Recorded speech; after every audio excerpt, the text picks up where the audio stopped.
जब क्रन्चीरोलले वेबटुन सिरिजको enemy एडाप्टेसन्स announce गरेको थियो fans went nuts like नयाँ डेकेडका साथ एनिमीको नयाँ एरा सुरु भयो जस्तो लागेको थियो and I was not different मलाई नि त्यही लागेको थियो but is it still the case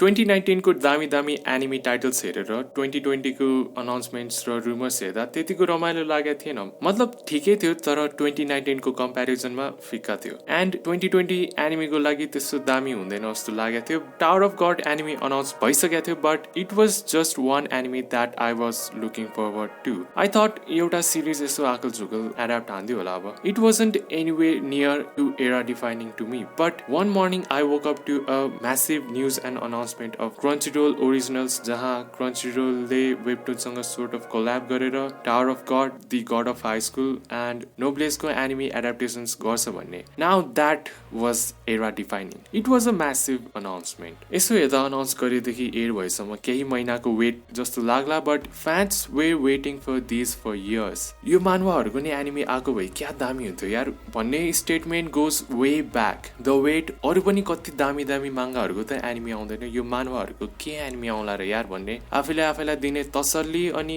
कोरियाकै animation industry दामी भएपछि मात्र यो सिरिजहरूको एनिमे एडाप्टेसन्स हेर्न पाउँछ होला भन्ने चीज अनि बीचमा त्यो हुनुको हल्का प्रमिस नै देखिनु अनि त्यो सब पछि अचानक यस्तो अनाउन्समेन्ट हुनु was definitely era defining this 3 adaptations easily became most anticipated anime of 2020 अनि म्यापा र प्रोडक्सन आइजी जस्तो नामहरू पनि आयो टावर अफ गडको फर्स्ट एपिसोडमा ओपनिङ हेर्दा ब्याम योहरू पनि भन्छ बट म चाहिँ ब्याम भन्छु ब्यामले एउटा स्टेप लिन्छ अनि जुन ड्रप आउँछ नि गिभ्स यु स्ट्रङ स्टेटमेन्ट कि नयाँ एरा स्टार्ट भयो everything was going so good र हाइप पनि क्रिएट गर्दै थियो बट नाउ एज यो सिरिजहरू एयर भइसक्यो र हामीले हेऱ्यौँ फ्यान्स आर्न्ट रियली ह्याप्पी ल फर्स्टमा टावर अफ गडकै कुरा गरौँ the anime adaptation was decent source मटेरियलको लेभलबाट को एक्सपेक्टेसन्स त रिच हुँदैन त्यही डिसेन्ट नै थियो best thing was soundtrack अनि सस्पेन्स र मिस्ट्री दामीसँग युज गरेको थियो सो नेक्स्ट एपिसोड्सहरू हेर्नु मन लाग्छ along with great premise concept power system and all तर this series was suppose to be dark तर एनिमी यति नै डार्क थिएन I mean Tower of God is popular as dark fantasy but anime dark थिएन हल्का implications थियो जसले अलि पोटेन्सियल देखायो बट डार्क चाहिँ थिएन त्यसै गरी दामी वर्ल्ड बिल्डिङको पोटेन्सियल चाहिँ देखे बट त्यो नि अचिभ गरिएन धेरै फास्ट पेस थियो र धेरै चिजहरू स्किप पनि गरेछ a lot were complaining about animation and style तर ओरिजिनल आर्ट स्टाइल एडाप्ट गर्नु खोजेको जस्तो लाग्यो मलाई सो मलाई त राम्रै लाग्यो टावर अफ गडको एनिमी एडाप्टेसनको जिम्मा टिएमएसले लिएको थियो so I didn't know what to expect from that but God of High School was on MAPPA's hand and I thought it was a perfect match. Promo-देखि लिएर teaser and all just said why Mappa was just perfect for this. म यो सिरिजको लागि hype थिएँ and expectations पनि थियो र the fact कि म्यापाले यो सिरिज ह्यान्डल गर्दैछ I wasn't worried at all so anime एडाप्टेसनको कुरा गर्दा म्यापा भनेपछि एनिमेसन त दामी भइहाल्छ the main highlight of this series was going to be fights martial arts and all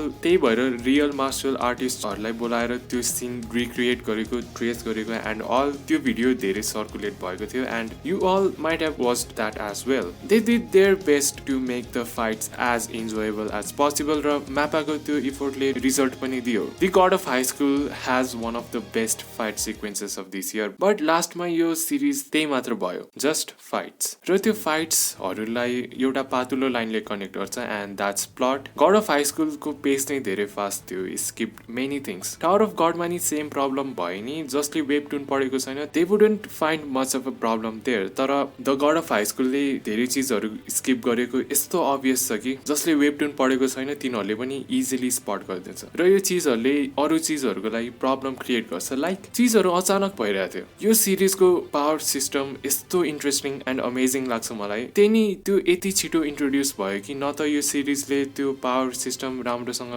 introduce नै गर्न सक्यो न त त्यो पावर सिस्टमको लागि सिरिजले आफैलाई बिल्ड नै गर्न सक्यो basically this enemy wasn't ready for its own power system but यसको मतलब यो होइन कि I didn't enjoy it at all it had things जसले गर्दा सिरिज इन्जोयबल थियो, लाइक गुड क्यारेक्टर्स, हाम्रो Jin Mori. Every time this character was on screen I enjoyed every moment of it. अनि द हाइप इट क्रिएट्स, यो सिरिजभरि यस्तो दामी hype elements छन् कि मैले सबै एपिसोड्स हेरिदिएँ. So there were things in both of this anime जसले वाच इन्जोयबल चाहिँ बनाउँछ. But were this good एडाप्टेसन्स?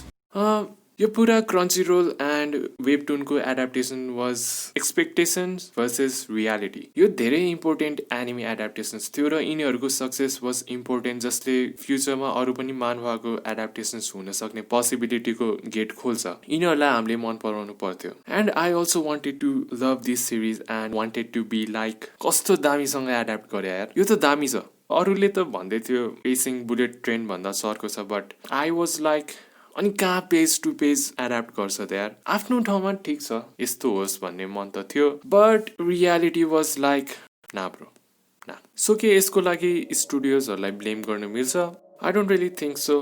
Like म्यापाकै कुरा गर्दा डु आई थिङ्क म्यापाले यस्तो खालको एनिमी एडाप्ट गर्ला? नो.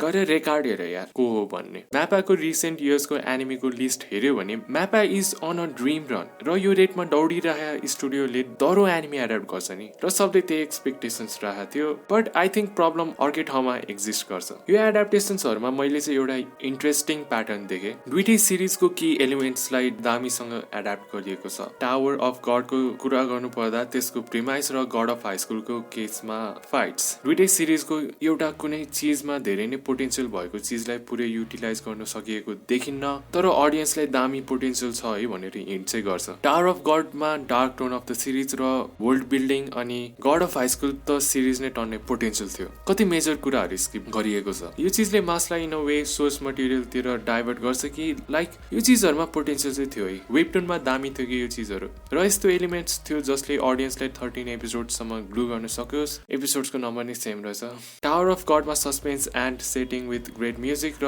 गड अफ हाई स्कुलमा रमाइलो क्यारेक्टर्स अनि हाइपिङ एलिमेन्ट्स, र दुइटै एनिमी त्यो पोइन्टमा गएर एन्ड भएको छ जहाँ इट फिल्स लाइक भर्खर त सुरु भएको रहेछ, अब पो दामी हुन्छ त यार. लिटरली त्यसरी नै एन्ड गरेछ, र पछिको नि हल्का टिज गरेछ. नोब्लिस जुन चाहिँ as of this point of recording air भइराखेको छ, त्यो नि कुन पोइन्टमा गएर यिनीहरूले सकाउँछ भन्ने हल्का आइडिया चाहिँ छ मलाई. म ग्यारेन्टीका साथ त भन्न सक्दैन, अब मलाई पनि के थाहा होइन, तर आई गेस यस्तो यस्तो क्राइटेरियाजहरू थियो विथ एन्ड कुन ठाउँमा गर्ने भन्ने मेन प्रायोरिटी कि 13 एपिसोड्समा यो ठाउँमा चाहिँ पुर्याउने यो प्याटर्नका साथ. फर द्याट टावर अफ गडको 13 एपिसोड्सले अलमोस्ट 80 च्याप्टर्स कभर गर्यो, अनि गड अफ हाई स्कुलले 110 or something. So I guess studios did the best that they could, र नोब्लेस जुन चाहिँ प्रोडक्सन आइजीले जिम्मा लिएको छ, again a very good match. तर मैले at this point of recording त्यसको एनिमी एडाप्टेसन हेरेको छैन, र आई थिङ्क मैले त्यो एडाप्टेसन हेर्नु नि पर्दैन टु हेभ एन आइडिया कि यसको एडाप्टेसन कस्तो हुनेवाला छ. सो मेरो लागि यो एनिमीहरू,